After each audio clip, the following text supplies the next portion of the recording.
Hello hello, ആരാ? ഞാൻ സുധിയാണ്. ഏത് സുധി? ഓ 14 വർഷം പ്രേമിച്ച് നടത്തിയിട്ട് നീ എന്റെ ശബ്ദം പോലും മറന്നല്ലേടി? ഓ, ആ സുധി. ആ, നീ ഇപ്പൊ ആസ്വദിക്കുന്നുണ്ടെന്ന് എനിക്കറിയാം.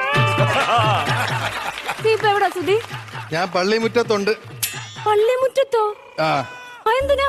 എനിക്ക് നിന്നെ കണ്ട് 2 വാക്ക് സംസാരിക്കണം. അയ്യോ, ഇവിടെ മിന്നു കെട്ടിന്റെ സമയായി. എന്നാ കുഴപ്പമില്ല, ഞാൻ പള്ളിക്കകത്തോട്ട് വരാം. അല്ല, ഇങ്ങോട്ട് വരില്ലേ? ഇങ്ങോട്ട് വരില്ല, അവിടെ നില്ല, അവിടെ തന്നെ നില്ല. ഞാൻ ദാ വരുന്നു സുധി, അവിടെ നില്ല്. വാ വാ.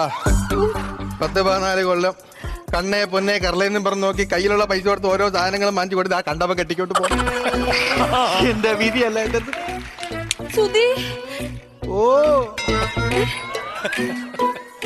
അടിപൊളിയായിട്ട് ചേരുന്നുണ്ട് നിനക്ക്. താങ്ക്സ്. പക്ഷെ എന്നോട് വേണമായിരുന്നു അടി നിന്റെ ഈ ചതി. മനപൂർവ്വം അല്ല സുധി.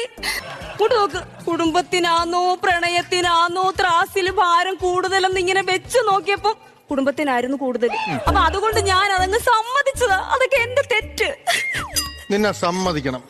പള്ളിയിൽ നിന്ന് ഇറങ്ങി എന്റെ അടുത്ത് വരുന്നതിനിടയ്ക്ക് ഒരു കഥ അത് ക്രിയേറ്റ് ചെയ്യാൻ കാണിച്ച നിന്റെ ബ്രില്യൻസ്. നീ പോയ സുധി, അടുത്തൊരു ജന്മം ഉണ്ടെങ്കിൽ നീയും ഞാനും ഒന്ന് ചേരും. ഇത് സത്യം. ഇല്ലെങ്കിൽ ഞാൻ നിന്നെ കൊല്ലും. നോക്കിക്കോ. ഇത് പറഞ്ഞിട്ട് ഞാനാണ് അവളെ തേച്ചത്. നീ അല്ലേടി എന്നെ തേച്ചത്. ഈ റൂബി ചീത്തയാ. എന്റെ റൂബി ചീത്തയല്ല, പിന്നെ പക്ക ഫ്രോഡ്. ഹലോ